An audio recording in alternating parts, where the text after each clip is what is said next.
it's just important to me to take some time for myself because Yes. my life is super busy and I have a lot of grandchildren. I'm running around. So just taking that time to say a prayer, to give myself some space to kind of analyze my life and figure out what I need to do for myself is really, really important. That's all self-care. Miss Tina, welcome to Naked Beauty. We're so excited to have you. I am so excited to be here. So, Miss Tina, listen, I'm super excited to just have you here with me in this way and just honestly talk all things beauty, feeling, healing. And you've ushered in so many looks and the way that we see style, the way that we see beauty. You crafted that for so many people, not just for my generation, but for the world, from Destiny's Child on, you know? Yes, Yeah. the Bills, Bills, Bills music video up until these beautiful products here. So we've got a lot to get into. But as I was sharing with you, I did my wash day. I did the full Cécred ritual and I listened to Cowboy Carter as I was washing my... Perfect. Okay, what songs from the album are on your playlist? Definitely Two Most Wanted. That's my new favorite. So good. And I love Levi's jeans. I love that one. And of course, Daughter. I mean, that's one of my favorites because, many people don't know, but Beyonce did arias and she sung in Italian in high school. She went to high school of performing arts. And her voice teacher always said she could do opera if she wanted to. Wow. For me to hear her doing that now is just so, it's heartwarming for me. What do your wash days look like? My wash days are, it's funny because we named this Cécred. Yes. She wanted to name it Cécred because it's very sacred. And especially I think in our culture, in Black culture, that's that one time that you are focusing only on yourself. Because as women, we just give so much of our time and energy. So I love wash day because I don't have the luxury of having a whole day. Like some people tell me all the stuff they do. I'm like, I don't have the time to do that. But this ritual, if you used all these products, would be like maybe 2 hours complete with blow drying and curling your hair and all of that. So I start off with the scalp scrub, which we talked about earlier. It's such a treat. I mean, I feel like I'm at the spa because of the mintiness. And then I follow up with the hydrating shampoo, which is so luxurious. Yes. And after that, I use either the reconstructor. We were talking earlier about how much abuse Black hair, whether you wear your own natural hair and you're curling it, you're touching it up, you're sleeping on it, you're matting it, you're combing, coloring, any kind of chemicals, whatever you do, it's a lot. And our hair has less protein anyway. It's very porous. The coarser it is, the more delicate it is. And that's a misconception that a lot of people have because they think the coarser your hair is, the stronger it is, but it's quite the contrary. And so you have to put that protein back in. If you think about a fish, a fish in the scales, there are 3 layers in there. And you want to get down to the very bottom of it, the cortex. That's where you get your strength from. So your hair can stretch, it can have elasticity and not break. Because think about it. If you had a strand and there's holes in it and the holes just keep getting bigger and bigger, what's going to happen? It's going to break. It's going to pop, It's gonna right? pop, yeah. So we want to fill them up and build them up. They're the building blocks.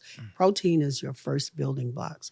But with protein, it dries your hair. So you have to have a balance of moisture with that and oils. And we need oils and moisture in our hair more so than really straight textured hair. So basically, like protein is like the scaffolding, it seems like, It is. of That's a hair good structure, word. right? I'm going to use that. Self-care isn't selfish. And I know I've taken that from you. I've taken that from B. And also like leaning back into yourself as a woman, especially as a mom, your grandma, and I see you running so much around. So like on days off, how do you unpack? Do you have a scent, a candle? What does that look like? Well, yes, I do. I burn candles. I love incense. Okay. It reminds me of my 70s days. I'm not smoking the weed, but I'm burning the incense. Just to have a nice smell. Prayer, first thing in the morning. Every morning my routine is to pray and to meditate on whatever I have to do that day. That's sometimes events get in the way, but when I can do that, my whole day is balanced. It's just important to me to take some time for myself because my life is super busy and I have a lot of grandchildren and I'm running around. So just taking that time to say a prayer, to give myself some space to kind of analyze my life and figure out what I need to do for myself is really, really important. That's all self-care. That's it. Yeah. It's not just about, having that spa day. I go get facials Yeah. regularly. Okay. Your skin And, is amazing. Like you have incredible skin. So facials weekly, is that what we need to be doing? I do facials weekly, and I believe in good products. Okay. And I would love to know what your skincare routine looks like, but also what facials you get. Are you doing hydrofacials? Are you doing laser treatments? I used to do a lot of hydrofacials. Okay. Now I'm into this PRP. Oh, yeah. Am I saying it correctly? PRP. I just did Whoa. PRP. I just They did it take your blood. yesterday. Oh my They gosh. took my blood. and, Yes. I mean, the results are amazing. I was told I have to wait 8 weeks to see a difference. It's not true. Okay. You're And already feeling it. even like the older you get, the more hollow you become under the eyes. I have literally, I still have some hollowness, but it changed my whole Your skin looks hollowness. amazing. Well, thank you. So does yours. I'm going to continue with the PRP. I love it. Growing up in Galveston, Texas, who were your beauty icons? Who did you look to growing up as beauty icons? I didn't have, my mom was a no-nonsense, very simple woman. But I had my brother's girlfriend who I thought was the most beautiful, glamorous person in the world. She had an asymmetrical haircut before anybody, a little convertible, very stylish. And she was the one who said, you got to clean your face. Like, what are you doing? At night when you have makeup on, you have to take your makeup off and you got to always moisturize. And I still hear that ringing. I say it to my kids all the time. And, you got to use something on your skin and you got to protect yourself from the sun. And, you got to do all these things. But her voice is ringing in my ear. Her name was Lydia Matthews. Shout She out to became my Lydia. sister-in-law. Yeah. Oh, wow. I know that you're a huge lover of art in general. Always have been. I can't help but notice that a lot of Cécred, well, first of all, it was a secret for so long. Now it's out. And so what went into the sculptural aspect or elements of the way it all looks and feels? Because I feel like it's beauty in the vanity, in the shower, on the counter. That was the idea. And it was all Beyonce, She said, I want them to look like Egyptian sculpture. Oh, wow. I want them to look so pretty that you want to put them in your shower or put them on your counter. So that was the challenge, to create these very artistic bottles. And she had a whole lot to do with the different shapes. Because, she'll just take, her. I know. She's going to take that paper out and start drawing shapes. And I want them, really clean lines and not a color. She wanted the cream. She wanted it to look like stone, which was a really big challenge for us because we were told over and over, well, we can't do plastic to look like stone. It's really hard. It's going to be expensive. But we kept pushing and the bottles actually look like stone. Yes. Oh, yeah.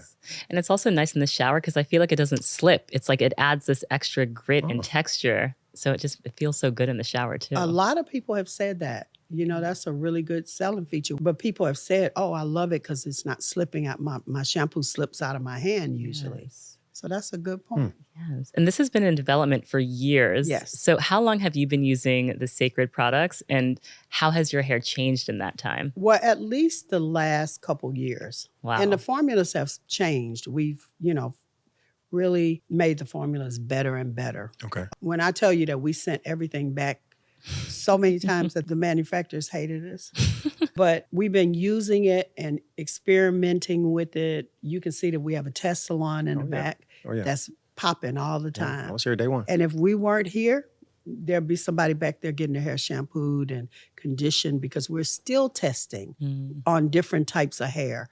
Not only do we do all this clinical testing, because a lot of times Black women are not in that conversation. Right. We are not the people that they're testing on. Right. So that was really important for us to test it on Black hair. And the products go across the board. I mean, everyone can benefit from these products. Oh, yeah. They're for everyone. But if you can nourish and strengthen Black hair, then you got a winner. And so we use the products. Beyonce uses the products. We wear hair pieces sometimes we're on our hair. People say all the time, well, you don't ever see their hair, but it's not true. You just don't know that Amen. it's our hair because I our know hair, that. you know I've that we seen got it. healthy Yes, I've seen it all. hair. Yeah, it's true. But we've been using these products and the products have saved us like a lot because we do a lot of color and it has really saved our hair. Wow. and kept it on their heads. I love that it works for all hair types, but also like all ages. I think Right. about that beautiful image and essence of you doing Beyonce's hair. What did that moment feel like for you? It felt incredible. That moment felt really reminiscent of my Yes. life. I mean, I've been doing my kids' hair since they were little kids. Yeah. And the fact that it was braids involved, like, Yes. it just, I got teary-eyed because my kids wore braids when they were little, you know. I owned a hair salon. I ain't have time to do their hair. That's so true. Speaking of owning a hair salon, Miss Tina, one thing I realized is that, you know, growing up and just being in this business and also being in beauty, but in all sides of it is so therapeutic and it seems so healing. I remember we were at the house recently and you were talking to me about the salon. Basically, this has been your business, but also ministry and a healing for you for a very long time. Why is it so healing to us? What does that mean? Well, I feel like the hair experience has always been spiritual to me. You know, my mom was, even though she wasn't a hairstylist, she could press hair, she could style it, you know, curl it, do everything in terms of how to take care of it. And so she passed that on to me, and then I passed it on to my girls. And my girls are hair girls. Like, they could be hairstylists. Kelly, Solange, Beyonce, all of them could be hairstylists because they grew up in a hair salon. They grew up not only sweeping hair, but like, we might let them blow dry a little bit and curl. And they learned about products. And so that was their life. Right.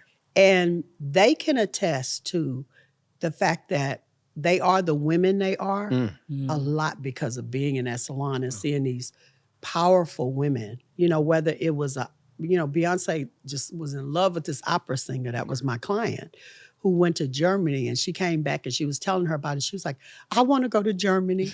I'm gonna be an opera singer. Well, she wasn't an opera singer. That never happened. But she loved the fact that she could travel and make a living, and she had all these beautiful stories.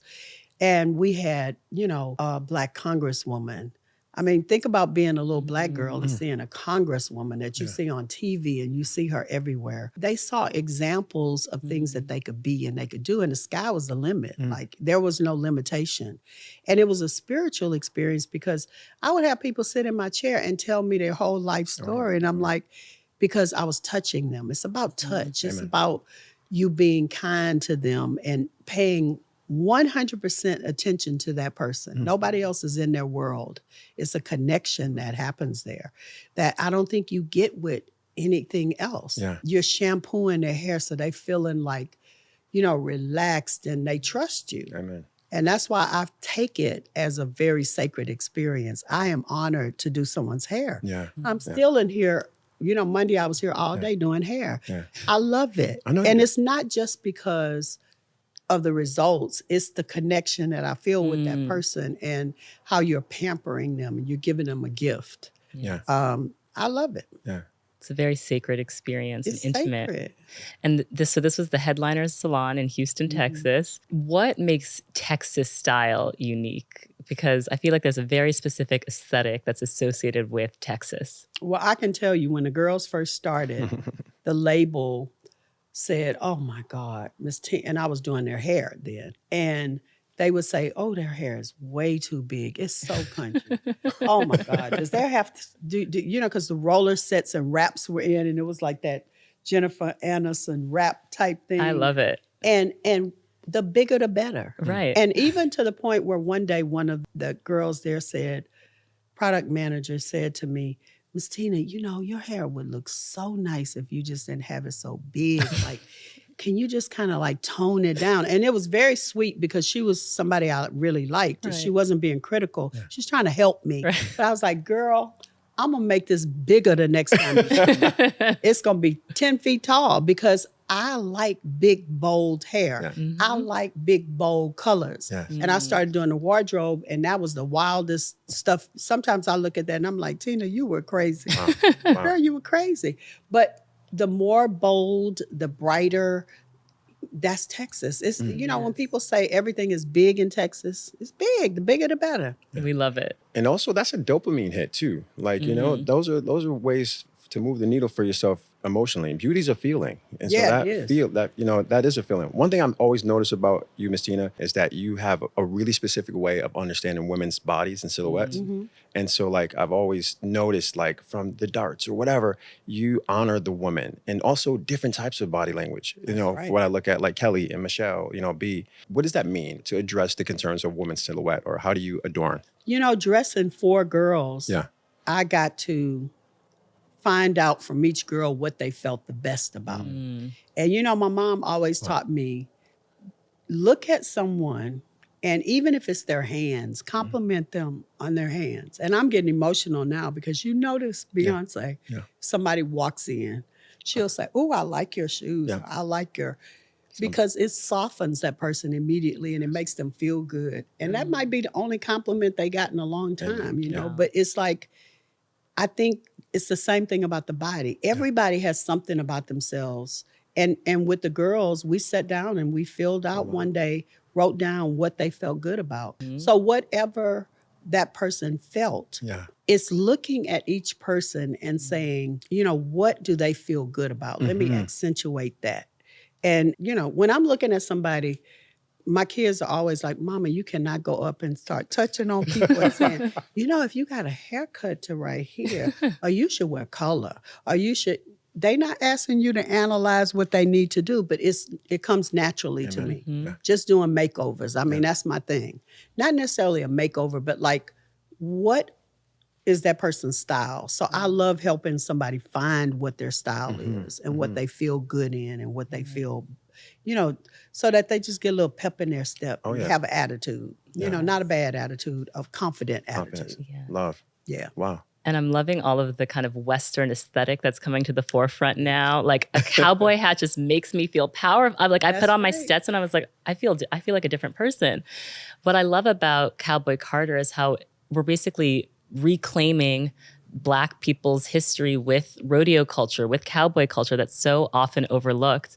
Has that always been a part of the aesthetic of your family? Absolutely. Look back at pictures. Oh, yeah. Yes. We grew up my girls grew up in Houston, and the rodeo was a big part of their life. So every year when the rodeo came, it was time to get your cowboy boots, get your new hat, be creative with your outfit and go to the rodeo. Everybody dresses in Western at the rodeo. Have you been to the rodeo? I have not had the pleasure of going You to the gotta rodeo go to yet. the rodeo. I'm ready to go. It's a whole different thing. And everybody is so nice and friendly, and nobody is tripping. Like people are in line, and if you come up, they might let you get in the line. Yeah. You don't see that very often. No. But I just went a few Thursdays ago, and it was just a wonderful experience to see everybody in their boots and their creativity and their hats. It was something we look forward to. When I was a kid, I went to Huntsville, Texas, which is like maybe 3 hours from Houston. They had the big prison rodeo, and my daddy loved the prison rodeo. We loved the rodeo. We loved the food. I associated, the kids and myself, we associated with fried Snickers and, and churros and certain turkey legs and that kind of thing. But it's just an experience that you do not, I don't even know how to explain it. You have to experience it for yourself. And Miss Tina, one thing I see that's coming through from what you're saying is that it's American style. It wasn't, and like, I see Black people in Houston. I know that there's a multicultural generation or people in Texas. And so has it always been such a mosaic? Absolutely. The rodeo has, ever since I can remember, the Houston rodeo, it's as many Black people there as it is as white people. Wow. It's a balance, and everybody's getting along, and they having a good time. It's like, that's why it's kind of shocking to me sometimes to hear some of the comments and stuff, because I didn't experience that at the rodeo. Right. But it's been a part. I just saw on a video, I don't know where people get this stuff from, but it's Beyonce at like maybe 5 and she's riding a horse. She's just riding along. She got a little Western shirt on, and she can't be any more than 5 because they're in Houston is such a part that on Main Street, they had little horses that go around on this little wood thing, and the kids would wear their little cowboy boots and go. It's just a part of the culture there. Yeah. So it's really funny. I love that in one of her songs, she says, "Well, before y'all called me country, and now I'm not country enough. Because, when she came out, she had the little twang. Right. And Still got it. people always say, oh, she just so country. She's so country, like it was a negative thing. We Southern. were like, yeah, we are. We're country. We're from Texas. Right. If you notice the costumes, I had them in cowboy hats You did. all the Yeah. time Oh, when they yeah. were Oh, yeah. 15, 16 years old. Yes. It was very Western and it's not just the outfit, it's the culture. lifestyle. There are Black trail riders everywhere in Houston. Yes, It's come on big now. groups of people. And cowboy, think about that name. Yeah. Where do you think that name came from? It's a derogatory term for young Black men. Boy. Exactly. Yeah. They called them boy. Yeah. But they were cowboys Mm. because they worked Mm-hmm. with horses and animals and it's ridiculous for Wow. someone to claim that and to try to put somebody else out of that culture. It doesn't make any kind of sense. And so what I think this has done and what I'm so proud of that Beyonce does constantly, whether it was Black is King, showing African culture in such a beautiful Oh, yeah. regal royal way, and she gets a lot of heat for it all the time. Super Like, Bowl when we was there with the berets. with the berets. She's always pushing the envelope and making a conversation happen. And, I remember her telling me at Coachella, I want to, because I was like, oh, I don't think those people got it tonight. Like, I was in the front and I was like, when you start doing all that fraternity stuff, Big band. oh, and I was Right. like, they were looking so confused. And I said, this girl came and asked me, was the Black National Anthem your new single? Oh my gosh. And I said, they not getting it. You're not connecting. I'm really worried because she had a second week. And I remember her looking at me and saying, Mom, some people will get it today. Some people get it next week. Some people get it next year. But I want them to go research what that is and what that means.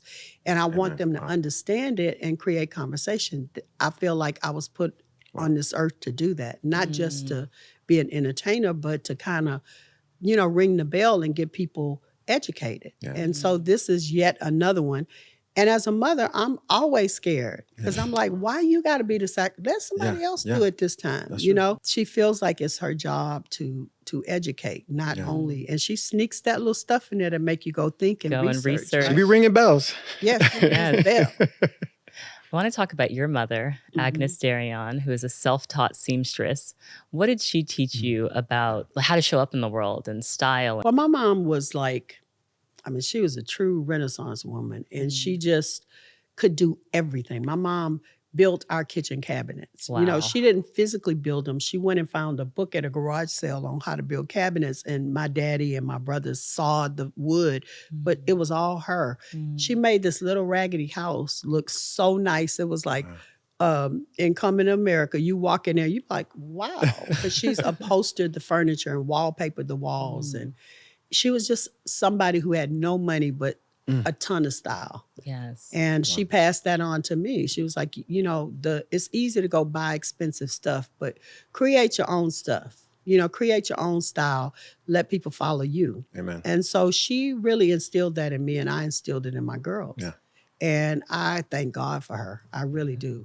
If she was in a different place at a different time, because she was a most amazing designer. Yeah. She made, ball gowns and dresses for women in Galveston and beaded jackets. She was a beater. Oh, wow. So she was just so creative that, we were so poor. We had no money, but we were like the best dressed kids. Oh, yeah. True style. This is actually, I always ask for John, who's so gifted with makeup, like, how did you know that this could be your calling? Yeah. So what about hair specifically called you to it? And when did you know, I'm not just good at hair, I'm excellent at hair. Like, I can really do this. I did hair I had a nephew, Johnny, who's become famous now. Yes. But me Uncle and Johnny had every hair color there was. When I was like 13, I was dyeing my hair. We were dyeing it different colors and doing different haircuts. He designed clothes and made them. And that's where I learned from him and my mom. He was amazing ahead of his time. But we were always into fashion, and part of the fashion was hair. Mm-hmm. So we would, That's true. look in the magazines and see the big bouffant hair or see the asymmetrical haircut, and we would just mock it and try to recreate those things. And I think when I really found out, because I was always doing everybody's hair, And for prom, I did my girlfriend's hair. I designed their dresses. Like I was a little makeover queen way back then. But I think when I really realized it is when I had to make a living. Okay. And I haven't worked in 4 years because I've been, you know, my biggest subject in life is My Little Pony with Beyonce because that was my best Right. friend. My Yeah. vocabulary shrank. And I was like, what am I going to do to make a living? Because I don't want to be in this position. And I started just going to beauty school and doing hair. I built like a little, closed in my carport and Yeah. made it into like a hair salon. So, and that's a bad thing to say because I was bootlegging back then. That's not bad. But just Grassroots. learning and getting my skills up. Yeah. And I just said, God. And what I was able to do in beauty school is go to, because I was married and everybody else in beauty school, I was 32 years old and everybody else was like 18, 19. And I could afford to go to the hair shows and take classes. So I took a class from Paul Mitchell, Oh, wow. John Atchison. I would act like I was already a hairstylist because you were supposed to be licensed. Yeah. And I would just register for these cutting classes. And what I found is that the science of hair, I was very interested in. So when everybody else was not interested in the theory part of it, I was obsessed with it because I wanted to know how to keep it healthy. And I never worked for another person. Amen to that. Come on now. I opened my hair salon. Within 6 months, I moved to a beautiful location. Almost immediately, I started planning the other new location. And my hair salon at one time had 24 stylists. So that was Wow. unheard of. And it was very professional. And I'm just, when it comes to hair, just my search of knowledge and education and training, that I trained so much and I passed that training on to my stylists. I just feel very, very confident in that world because, you know, I was told all these myths that Black hair can't have a relaxer. At the time, everybody had a relaxer in Texas because, you know, it's humid. And you can't have relaxer and you can't have color too. You got to pick and choose which one. And I was like, why? I've been having color on my hair and a relaxer my whole life. And I started, you know, just really delving into how can I keep this hair on their head? wow. And at the time I had to buy white products for the science and development. But then I still use hot olive oil. I still use egg whites. I mix mayonnaise up. I had to mix my own stuff. And I use Black products for oils and butters. So I mixed these two. Yeah.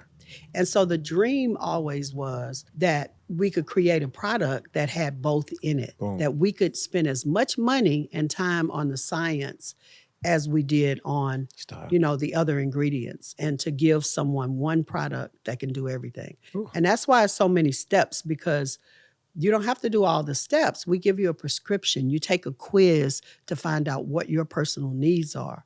And that was really important to Beyonce and to myself, that people have education. Right. So a big part of this is, if you see our videos, you'll see that we're educating. Yeah. We're not just saying, oh, you put this on your hair, but we're telling you why it's working. Yeah. You know what's funny is that I also know how you are behind the scenes. And so I've seen you, first of all, Neil, my partner in crime, you feel what I'm saying? Kim Kimball, who's the Olympics of hair, right? Yes. But even when Jawara, when we shot the CR cover, his big thing was like, I know B's great, but I want Miss Tina to like my work. I know. Like that was the thing. Yeah, And these are he's amazing. artists at the top of their game, but they were like, if your seal of approval meant so much to them in the culture. So I got a question. I know that you're like a buff of like knowledge when it comes to fashion history. And so in hair history, so if you could bring back any hairstyle from any period and make it modern right now, and we would be all rocking and wearing it, I would have like a Jackson 5 fro with a pick. I would love a Jackson 5 fro. Yes. But I lost my hair in the 90s. So what would you have? I probably would have, I'm trying to think of what was my favorite hairstyle. I love the layers and flips. Okay. I just thought that was such a 70s, cool 60s? look. It's 70s. Like the kind of like yeah, Farrah like that. Fawcett. Like your hair. I love the way your hair is flipped. Thank you. Like it's a bob, but it's got like some other flair going Yes. on. So just to flip the hair back, or, you know, something that swings and move. I love movement in hair. I'll tell you what was a favorite era for me was when you take your hair and slick it back and you had this big old bouffant flip. Yes. Yes. I wore that for a long time. Like I am. That was my thing. Not I am, more like there's a video that we did. I had the time of my life. I made all the clothes for it. It was set back in the 70s. They're doing a frug and gimme body. Oh, Come on yes. now. That Come on, B-Day. Those hairstyles, Let's go. they were the bomb. Yes. I Yes. loved them. I love Okay. that. So Messina, salon culture. When we think about salon culture, there's a lot that's changed, and the service of people has changed. How we serve people. I believe that we're all servants in some way when we want to bring something absolutely. forth Yes. in people. And so when I look at a lot of people don't have that emotional connection to their clients the way they used to. If you had to, pen a letter to the younger stylists, are you curious about the state of where we are? And just to add to that, Sir John, they tell you come with your hair washed and blow I was dried. just going to say that. We're going to charge you half of it upon. I mean, they have all of these insane policies. Before you even step in the door, you already don't feel welcome. Right. And it sounds like you really went out of your way to cultivate this warm, loving environment at your salon at Headliners. So yeah, what do you think about modern I'm so salon sad culture? about that. We were Yeah. just talking about that, Neil and I. Yeah. And I was like, my connection to someone is just analyzing their hair, going through it before they even water touches their hair. They came in for an analysis. We had a computer before anybody, so we would look up their last service if they had been in. But we would sit there and go through their hair and analyze the scalp and the hair. That immediately connected you to that person. They felt like you cared, and we did. Yeah. And then we did a prescription for them. This is what you need today. You need this, this, and this. You need a trim. I can't even imagine someone coming in to me and what if they use some really cheap damaging shampoo? What if they use some liquid Dawn on their hair? Yeah. Right. Yeah. And they didn't condition it and they're coming in and I'm putting heat on their hair. Like, I want to know what you put in your hair. Every step counts. So I don't understand that culture. I'm really against it. So what advice do you have to younger stylists? My advice to younger stylists is connect with your client. Yes. See your client. Like they're a special person. I knew everything about my clients. Like I knew what they did for a living. I talked to them. Like that experience was their relaxation. Yeah. That was their day. That was their wash day. Right. You know what I'm saying? I didn't keep them there all day. I valued their time. We got them in and out. To that. But we gave them care and love, Yeah. And that was taught at the salon. If you didn't get started on someone and they waited past 15 minutes, they got their service free. Oh, Wow. Guess how many times that happened to people? One time they did half for free. Trust me, That's right. after that, if you weren't friendly and kind, we didn't allow gossip. yeah. If you were caught gossiping, you were out the door. Wow. So I don't It's still believe like in that. that salon culture. It's still like that. It's still like that in our environment. You know that. yeah. We don't play that. Yeah. So we trained people, and you couldn't work at my salon unless you came straight out of beauty school. Okay. If you had worked at a salon, we didn't take you because I didn't want you to learn the bad habits. You had to come in, be professional, and learn. And part of that was valuing people, Amen. seeing people, understanding them, and caring. What do you care? How do you care about somebody if you don't even know what they did before they came or what Yeah. they put on their hair? It's crazy. Yeah. And the feedback about Cécred from hairstylists has been so overwhelmingly positive. Just like seeing it at the hair salon, like I've even brought it to my hair salon. They're like, "Oh, I've been wanting to try this," and they're always blown away by the products. And you worked closely with hairstylists on the development of the products. What has it been like to see this in people's hands, to see them experience it after all of this time working on it?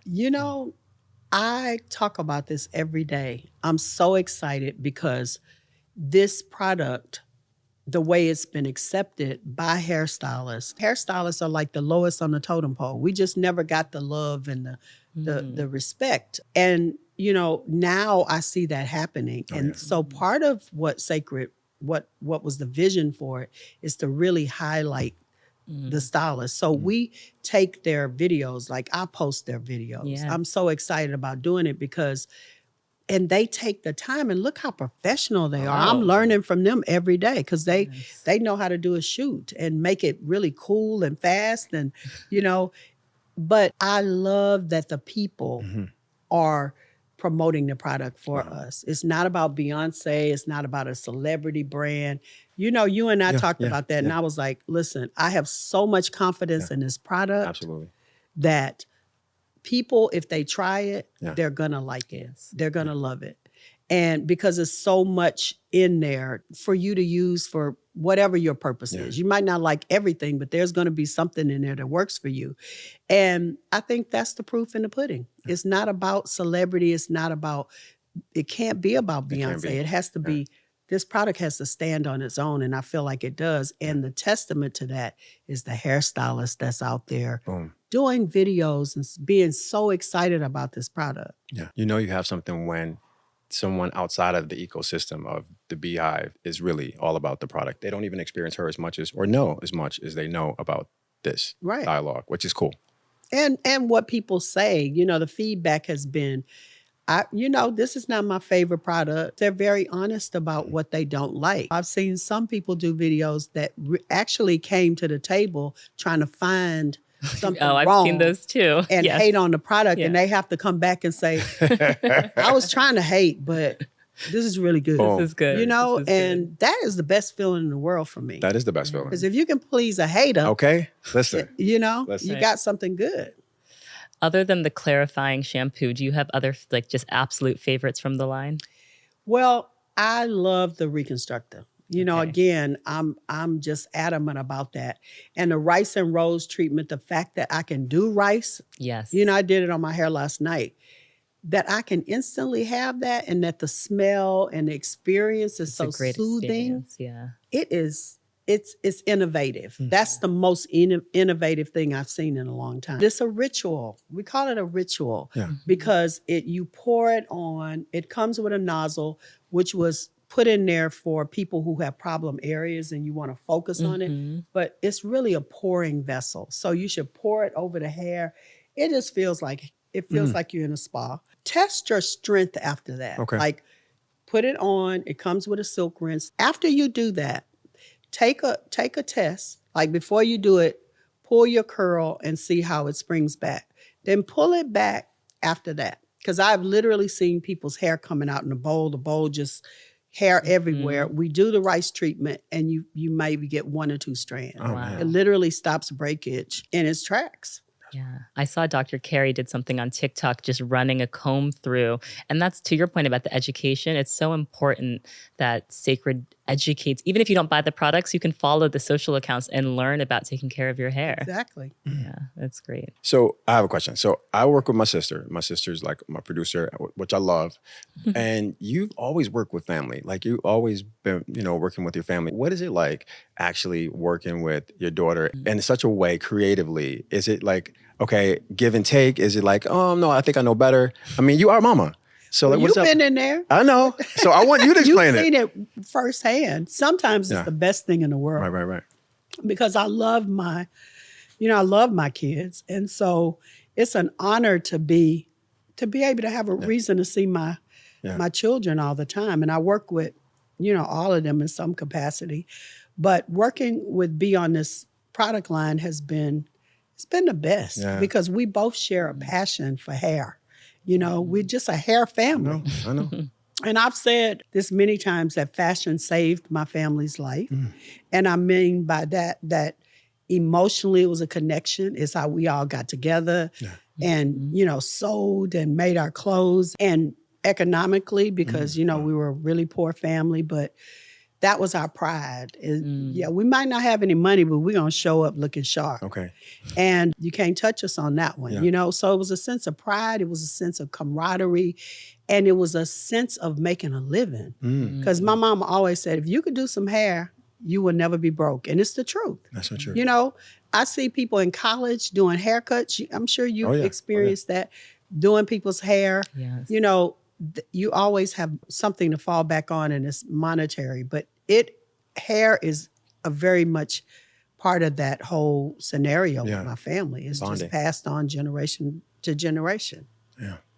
As Sir John and I were talking about how great the products are, we were like, did they ever run into challenges? Like you would think at your level, it's kind of like, all green lights, like whatever you need, we can make it happen. Now I see the face you're giving me. So what challenges did you come across as you were developing this product where you were like, no, we have to overcome this. We have to get it right? More so, the focus has been 100% on the product. It was not marketing. You know, we dealt with a company that, you know, I was like, they got to get out of here. Because their whole thing was, why do y'all want to put honey in a product? You know, every Black product has honey. And I'm like, yeah, it's a reason for that. It's a humectant. Yeah. Right. It's wonderful. It's Beyonce has bees. Like, Right.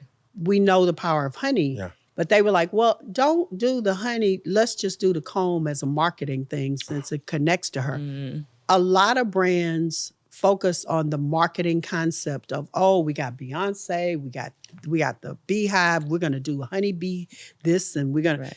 That is not what this product is. Not at This all. product is blood, sweat, and tears in what is effective and what's gonna work. So the challenges that we had was the product working. I mean, it's a big challenge when you get it and you love it and you think it's amazing, and then the boss says, y'all don't have enough slip in that. You need to go back to the drawing board. Or The either boss, I Neil love it. comes in and he's Oh like, yeah. Oh yeah. oh no, I don't like the way y'all are applying that. We need a spray bottle. And we like, oh God, because we have to go back to the drawing board. Right. So the biggest challenge has been people who challenge the heck out of you. Because at sometimes we were like, is this ever going to satisfy her? No, but I'm so happy that she challenged us and we had to, we put the launch back twice. Okay. Cost us millions of dollars. Okay. But we did it because it wasn't ready. She was like, I'm sorry, y'all, it's not ready yet. And we were like, what? Oh wow. You I didn't know, know that, yeah. after working so hard on this, because it took altogether 6 years. Wow. So it's not something that came overnight. It was, and the challenges have been just somebody not saying it's good enough. Yeah. That's been the biggest challenge, Yeah. is that we want it to be the very best. Get it right. Yeah. The way the products smell is incredible. That temple oud scent with the sandalwood and the vetiver. I mean, it elevates the whole experience. How did you land on that scent? It was Beyonce. She was like, I want this to be sort of woodsy and sexy, but not, I don't want you to smell like, that's your perfume. Or Right. have it fight with your fragrance. I want something that is just, it says spa, but it's not minty. It was a challenge too. And we went through perfect. many, many, many scents. Okay. And you have to go through a whole process of, does it work with the product? Right. Like, people don't understand what all goes into this and how much testing you have to do. Because if Yes. you put one different ingredient in there, it can throw the whole Changes chemistry everything. off and you have to start all over again. Wow. Oh wow. So she smelled she's a smell person. So she really wanted it to be subtle and just what you said. I mean, you described it perfectly. Yeah, it really adds to the experience. I also know you're a big advocate for trims. We saw you trimming all the beauty editors' hair. What is so important about trimming your hair for it to be its healthiest? Because a lot of people are like, oh, I want to grow my hair. I don't want to cut it. I don't want to trim it. Or they want to do these like tiny little dusting trims. But I know you're a big fan of a big trim. I'm a big fan of trims because think about this. This is very logical. Your hair grows at least a half an inch a month. Okay. So if it grows a half an inch, that's about that much, right? Mm-hmm. And if you wait 6 to 8 weeks and you trim only this much, Right. think about how much growth you get in 6 months. Mhm. But your hair has to be a straight line. Because if your hair is like this, Mm-hmm. you won't see the growth. It will keep splitting up. It'll keep breaking. And it is the most frustrating thing to me for someone to have, this thick weight and then have strings at the end because there's nothing to support it. It's kind of like common sense. If you have some weight to support something, then it doesn't break. But if it's some little weak strands hanging, any little thing is going to break it off. It's going to go. So you need a straight line I there. never heard that. Yeah. Makes So sense. I explain it. That's the way I explain it to my clients. And then they're like, okay, I'm going to trust you. But in 6 months, they are so happy. They will come to me and say, it's time for my trim. Boom. And I'm like, well, you look okay. No, I want my trim because they see the growth that happens with that. Yes. And your hair just looks so much better when you It don't have those does. dead ends. Yes. So, Miss Tina, what can you imagine the legacy of Cécred to be? I think the legacy should be, like you said, self-care. It should be, you should care about your hair. Yeah, It's an care about your it's hair. an extension of your body. Mhm. It doesn't matter whether you wear it long, whether you want your hair short. People think it's about long. It's not about growing your hair. That's why we love natural hair. We love locks. We've tested this on every single Wow. hairstyle, and it's worked on every hairstyle. So that's what we want the legacy to be, that this came and it worked. Okay. Mm. You know, it did its job, and it left it better than, you know, when it came. I love it. You feel like growing my hair back? Yes. I'm joking. I like Go for it. being bald. I like being bald. Speaking of legacy, as a mother, I have a 3-year-old Oh, son. wow. And I think about how different your daughters are Mhm. and how I would imagine you gave them space to kind of grow into their own people. How are you able to kind of respect their differences, but allow them to tap into their own unique creativity? That's a great question. I think it starts when they're very young. My girls are very, very different. You know, they're a lot alike in a lot of ways. Their creativity, their love of art, Mhm. their good hearts. But, you know, they have very, very different aesthetics. They have very different ideas about things. And so you have to let them be them. Mhm. Mm. And so I saw very early on that they had two totally different personalities. I never tried to dress them alike. I never tried to put the other one, well, I won't say that I didn't try to put them in each other's space, because I wanted them to be close. Yeah. Yeah. But them having their own identity is so, so important. And one of the things that I did that I tell people all the time, I think it's one of the best things that I did, was to give them each their own time. Because when you have 2 kids and you're busy, like I was busy and Right. working so hard and always doing things, it's easier to take them someplace Together, yep. But my ex-husband and I both believed very much, like he would take one to lunch and he would take the other one to lunch, not them together, because they Yes. need their own individual time. Wow. And Solange was 5 years younger than Beyonce. And Beyonce was like this little local star. And so we named Wednesdays. I started taking Wednesdays off. And that was Solange Day. Aw. So That's so dope. everybody else knew if it ain't about Solange, then, Yeah. and it changed her whole Yes. feeling about things. And you got to make them important. And you got to understand what they like might not be what you think is best for them. And you got to celebrate and support whatever their choices are. Yes. Yeah. Miss Tina, so when I remember, like when I wasn't athletic, right? But I was an artist when I was really young. My mother really supported that and found ways to it saved me. Art saved me as a child. I've seen you sacrifice so much, and you talk about it, about how you always were there for the girls, and you sacrifice yourself, and so a lot of mothers do. But when you have creative children, how do you help that creativity to flower? And because think about it, there are more creatives now than there ever have been. Absolutely. And so, like, when you have a creative mind or creative child, what goes into making sure that dream can be realized? I think that because I was a creative child, Yeah. very creative child, not a studious child, I was good with a C. And so when I had kids, I had friends that my child has to have A's and they have to do. Mm. Listen, I was the one saying, let's shoot hooky today and go down to the beach. Or, you have something creative that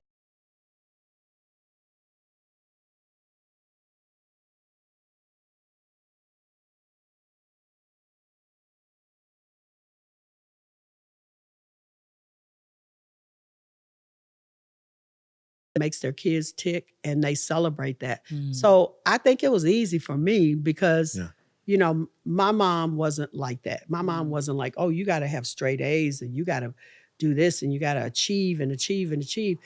She understood the creative thing, because I'd rather be cutting up something, making some little dog clothes or making myself clothes or, and doing hair and being in the mirror, like trying to put on makeup or whatever. Right. She encouraged it and she didn't put limitations on me. So it was real easy for me to do that with my kids. And it's easier with my grandchildren, because I really indulged them in creative stuff. I love to hear that so many people, parents specifically, stifle their own children's creativity. They stifle it and they don't give it the space and room to breathe. Right. Yeah. I know that you always have felt like so deeply connected to the art, to the point where I don't know if you realize how much your love for art changes a lot of the world and what we see and do, you know?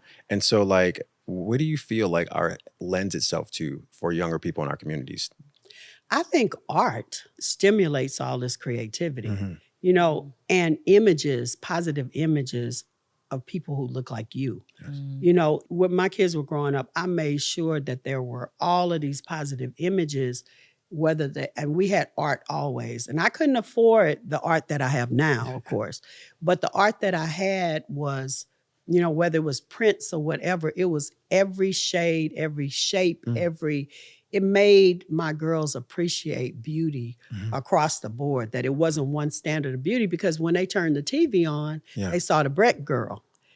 You know, they saw the Gerber baby. And so I took it very personally that I had to show them that there are other ways that, you know, everybody don't look like the Breck girl, because we weren't seeing images of it. I didn't see it at all when I was younger. Wow. You know, I was obsessed with Julia. Yeah. I don't know. That was Diane Carroll. Yes, like the I TV thought she was. show. Yes, Yes. thank God for that. Wow. But that was the first time I really saw this articulate, beautiful nurse that, you know, Black woman. Black woman, confident and well spoken. I was like, I want to be like her, you know. And so I felt it necessary to put those images in my house. So I always had Black art surrounding, and that did something for my kids. And you know, their ability to understand that there's not just one standard of beauty. Yeah. Yeah. What do you do now in the arts? I know you have every year you have a gala, but why do artists mean so much to you personally? Well, it's Waco Theater Center, Okay. and part of what we do is expose kids, inner city kids, to art and to etiquette and to the things that I didn't have access to when I was younger. Yeah. That's part of it, but a big part of it is we put on shows and we promote artists that don't necessarily get the play, and they get to, you know, put their things in our gallery. It's a theater. Yeah.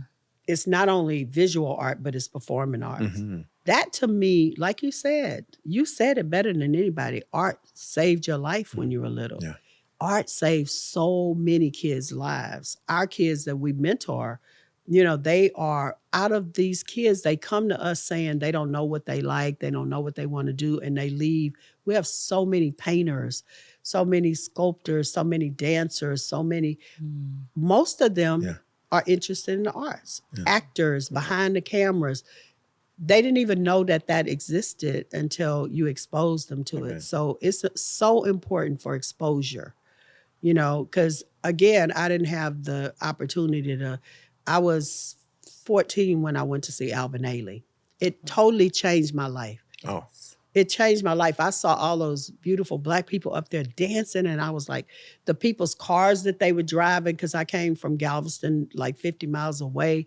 I went to a fancy restaurant, which I later found out was equivalent to an Applebee's, but to me it was fancy. Exposure. Yes. But that art, that Alvin Ailey, you know, that's the first thing that we do for our kids when we take them in. We take them to see Alvin Ailey. Yes, Revelations. Revelations. It's just like a beautiful piece of art. I remember being It's young the and best. seeing it and thinking, wow, like this is dance, you know? Right. Yeah. It's bigger than the dance. It's like the dance, but the set, Yes. the clothing, Yes. Tribal. everything is art, Yes. you know, Yes. the music. Yes. So I know when I first came along, you really were the first person to embrace you and Angie, actually, right? And so I know that you've also really ushered in a generation of creatives, like photographers. You can spot talent, and videographers. No one someone's good at hair, styling, makeup, wardrobe. So like when you see young creatives, what do you find that runs parallel that makes them special? I can really spot people that are the people that are like special. It's the way they carry themselves. It's the way they smile.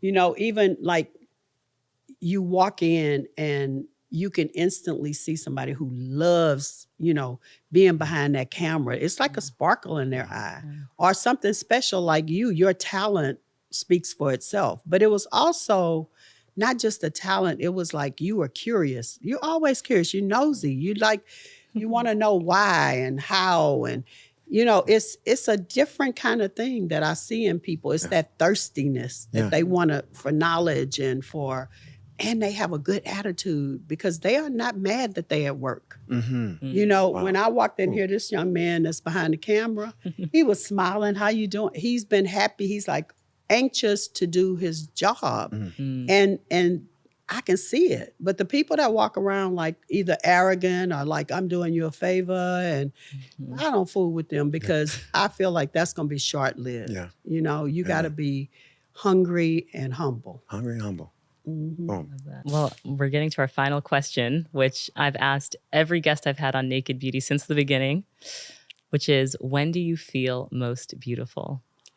I'm old school, so I feel most beautiful when I got my makeup on, my hair is right, my outfit is right. I'm not going to be out giving one of those poetic, nice, Listen. wonderful, like I feel beautiful in the morning, first thing when the sun is kissing my face. No, I feel most beautiful when I go and gussy it on up. Texas style. I love it. We love it. We love it. It's been such an honor talking to you, hearing more from you, learning from you. This has been so great, right? This is so good. Oh my God, this is so good. This is so good.